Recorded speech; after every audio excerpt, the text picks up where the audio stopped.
See, on admission of partner,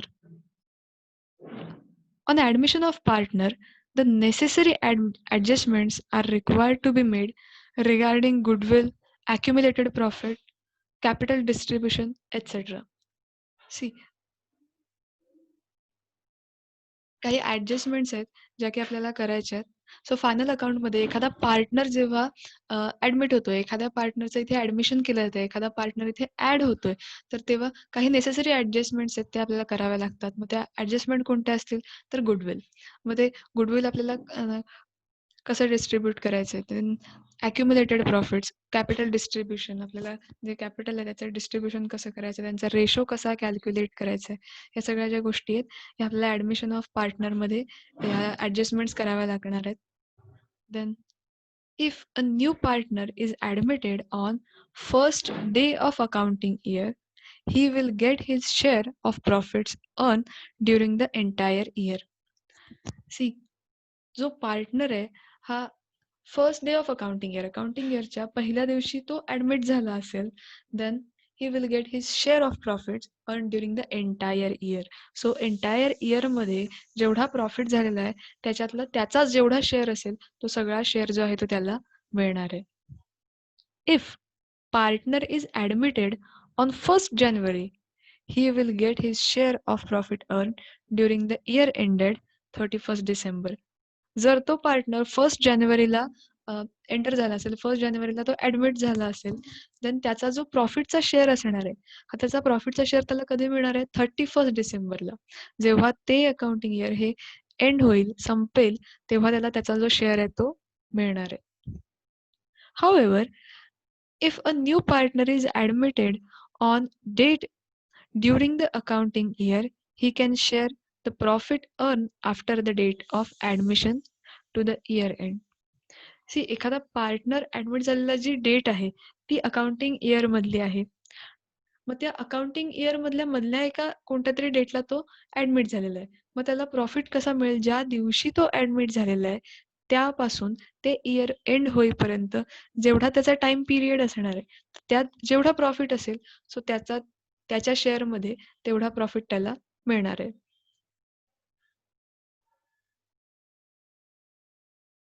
next is, if he is admitted on 1st July, he will share the profit earned after 1st July. Hence, total profit must be divided into two parts. Is that profit before admission and profit after admission. See, accounting year चालू आहे आणि त्यामध्ये 1st जुलैला एखादा partner तिथे admit झाला. आपलं accounting year जे आहे ते 1st एप्रिलला चालू होतं, बट तो जो न्यू ऍडमिटेड जो पार्टनर आहे तो 1st जुलैला ऍडमिट झालेला आहे. देन प्रॉफिट कसा डिवाइड करणार, तर तिथे दोन पार्ट्स पडणार आहेत प्रॉफिटचे. First before admission and next is profit after admission. तो पार्टनर ऍडमिट व्हायच्या आधीचा प्रॉफिट अँड देन तो जो प्रॉफिट आहे तो आफ्टर ऍडमिशन, तो पार्टनर ऍडमिट झाल्यानंतरचा प्रॉफिट. तिथे काही स्टेप्स आहेत. So this is to be done as follows. First, prepare columnar profit and loss account showing the columns before admission and after admission. So आपण जे profit and loss account prepare करणार आहोत, so ते profit and loss अकाउंटमध्ये दोन अमाऊंटचे आपल्याला column ठेवायचे. First is before admission and next is after admission. So इथे दोन आपल्याला अमाऊंटचे कॉलम रेकॉर्ड करावे लागतील.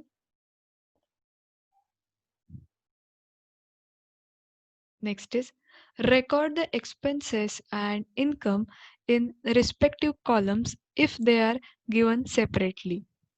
जर एक्सपेन्सेस सेपरेटली दिले असतील की before admission and after admission, then तुम्हाला ते दोन्ही कॉलम्स आहेत ते सेपरेटली तिथे दाखवावे लागणार आहेत.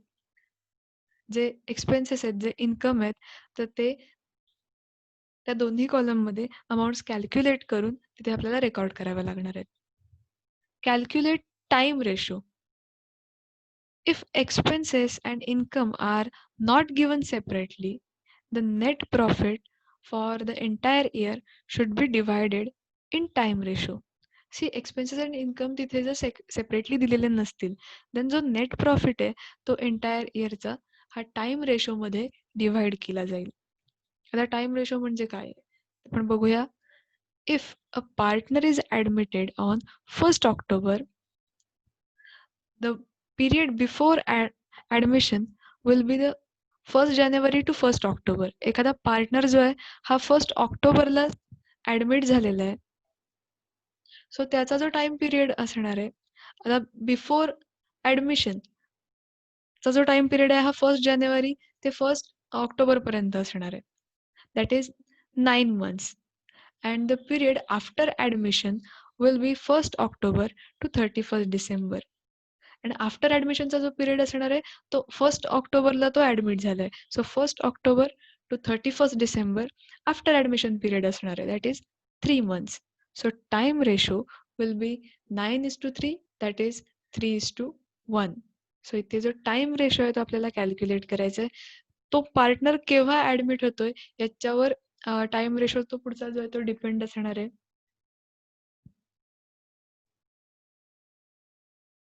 सो आपल्याला दोन्ही गोष्टी कॅल्क्युलेट करायच्या आहेत. तो केव्हा ॲडमिट झालाय. So before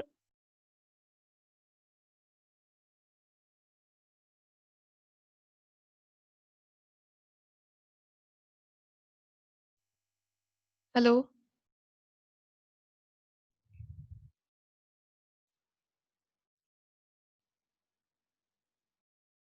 C next is so time ratio कळलाय का सगळ्यांना?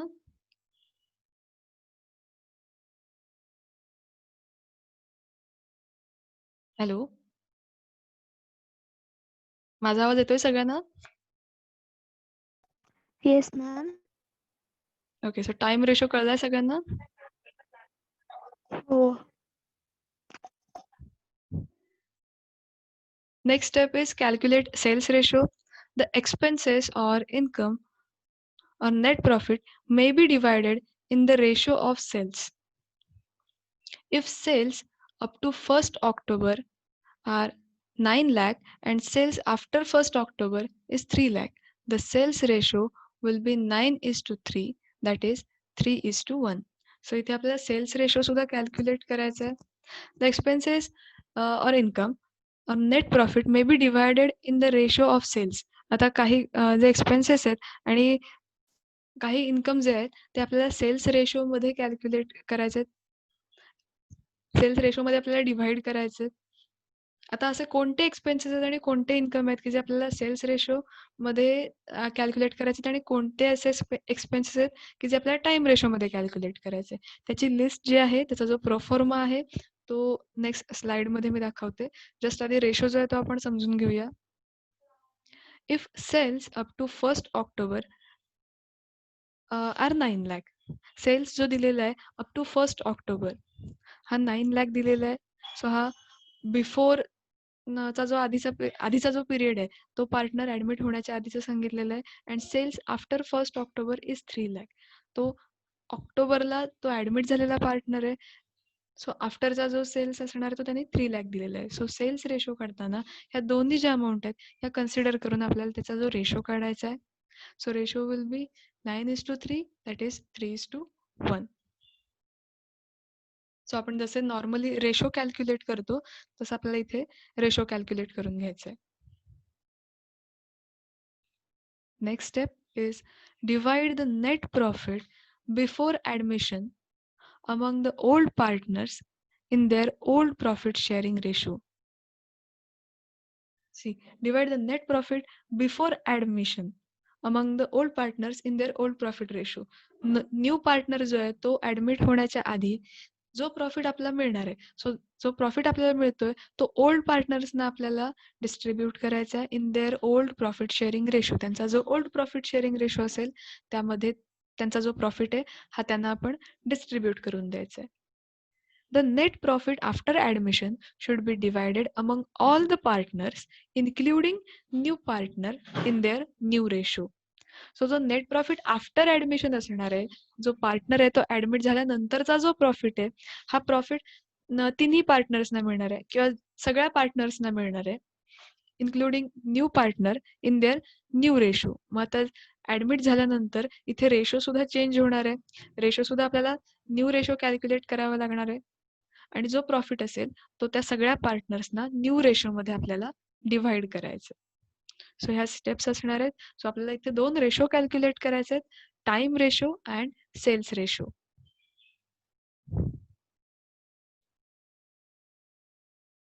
So this is the proforma of trading account.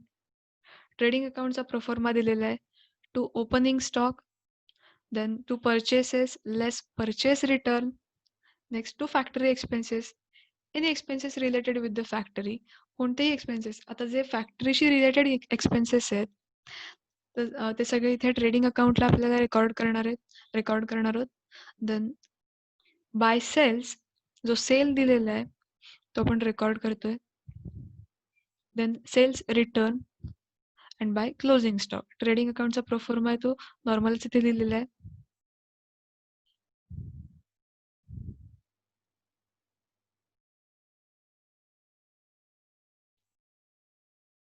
So this is the pro forma of profit and loss account, columnar profit and loss account. इथे त्यांचे bases दिलेले आहेत. सगळ्यांना image visible आहे?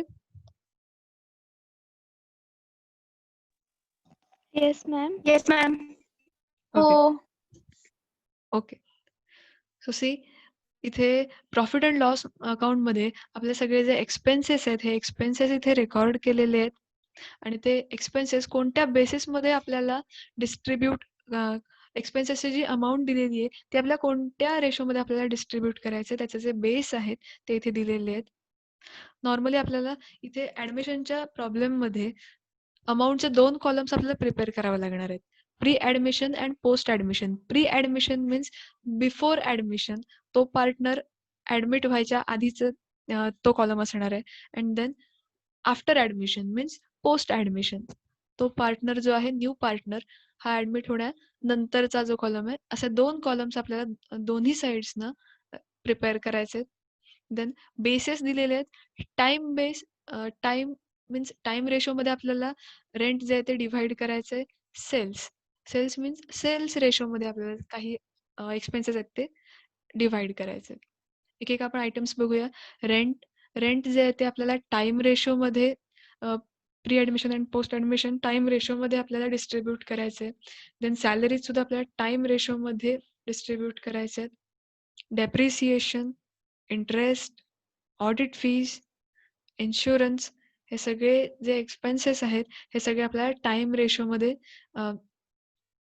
Divide करून त्यांच्या जे प्रपोर्शनमध्ये अमाऊंट जे आहेत त्या अमाऊंट कॉलममध्ये रेकॉर्ड करायचे आहेत. Next bad debts, sales ratio जो असणार आहे तर त्या सेल्स रेशोमध्ये आपल्याला बॅड डेट्स आहेत ते कॅल्क्युलेट करून त्याच्या अमाऊंट्स आहेत त्या pre admission and post admission record करायचे आहेत. ॲडव्हर्टाइजमेंट सेल्स रेशोमध्ये, देन सेलिंग एक्सपेन्सेस सुद्धा सेल्स रेशोमध्ये आपल्याला डिवाइड करायचे आहेत. Discount allow, then travelling expenses, हे सगळे आपल्याला रेकॉर्ड करायचे आहेत sales रेशोमध्ये.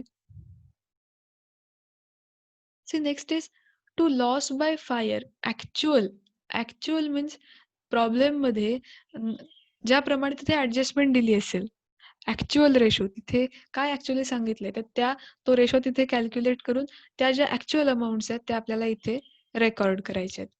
Loss by fire, loss on sale of fix assets and to net profit carried down. जे आहे ते ॲक्च्युअल रेशोमध्ये आपल्याला इथे रेकॉर्ड करायचे आहेत. Then in credit side by gross profit जो आहे तो सेल्स रेशोमध्ये आपल्याला ते डिवाइड करून दोन्ही कॉलम्समध्ये आपल्याला रेकॉर्ड करायचं आहे. देन इंटरेस्ट रिसिव्ड टाईम रेशोमध्ये डिवाइड करायचं आहे. डिस्काउंट अर्न टाईम रेशोमध्ये रेकॉर्ड करायचं आहे. Rent received, then commission received, bad debts recovered जे आहेत ते आपल्याला ॲक्च्युअल रेशोमध्ये रेकॉर्ड करायचे आहेत. कमिशन रिसिव्ड सुद्धा ॲक्च्युअल रेशोमध्ये आपल्याला ॲक्च्युअली जेवढं तिथे रिसिव्ड झालेलं आहे ते रेकॉर्ड करायचं आहे. By profit on sale of asset, जर एखादी ॲसेट सेल केलेली आहे आणि त्या सेलवरती त्यांना प्रॉफिट झालेला असेल तर तो जो आहे तो ॲक्चुअल तिथे प्रॉफिट आपल्याला रेकॉर्ड करायचा आहे. कोणते आयटम्स टाईम रेशोमध्ये आहेत आणि कोणते आयटम्स सेल्स रेशोमध्ये आहेत, ते तुम्हाला लक्षात ठेवावे लागतील. सो हा जो प्रोफॉर्मा आहे, हा तुम्ही तुमच्या नोटबुकमध्ये प्रिपेअर करून घ्या.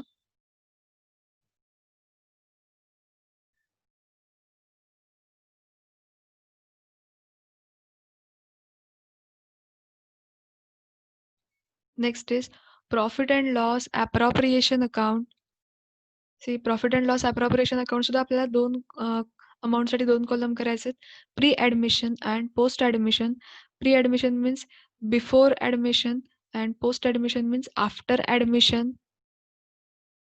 Interest on capital, interest on salary, commission. आता हे जे सॅलरी आहे किंवा हे जे कमिशन आहे, हे पार्टनर्सचं त्यांचं पार्टनर्सची सॅलरी आहे आणि पार्टनर्सचं कमिशन आहे. Then interest on partners loan. Interest on partners loan इथे जे आहे ते आपण रेकॉर्ड केलेलं आहे. आता जे इंटरेस्ट ऑन कॅपिटल आहे, इंटरेस्ट ऑन कॅपिटल टाईम रेशोमध्ये इथे डिव्हाईड करायचं आहे. जो आता इथे झेड हा न्यू पार्टनर त्यांनी सांगितलेला आहे. तर न्यू पार्टनरला इंटरेस्ट ऑन कॅपिटल इथे प्री ॲडमिशन इथे काहीच नसणार आहे. पोस्ट ॲडमिशन असेल बिकॉज आफ्टर ॲडमिशन त्याला जे कॅपिटल आहे त्याच्यावर तो इंटरेस्ट इथे कॅल्क्युलेट केलेला आहे आणि तो आपल्याला इथे रेकॉर्ड करायचा आहे. सो प्री ॲडमिशनमध्ये डॅश जाईल आणि पोस्ट ॲडमिशनमध्ये मीन्स आफ्टर ॲडमिशन त्या कॉलममध्ये इथे अमाउंट त्याची रेकॉर्ड होईल. Next to salary or commission to partners. तर टू सॅलरी किंवा कमिशन जे आहे हे टाईम रेशोमध्ये आपल्याला डिव्हाईड करायचं आहे. Then interest on